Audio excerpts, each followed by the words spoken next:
English language conventions, verb tense, irregular past tense. ACT Foundations question 122. Me Medicine, Antidote Your Ignorance. ACT English Foundation, verb tense, question 122. Complete the sentence with the verb in the past tense. We blank to spend the summer at the beach.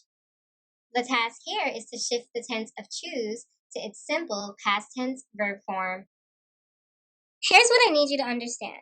Most verbs are regular in the past tense. That means you follow a rule like add ed or add d to get the past tense form of the verb.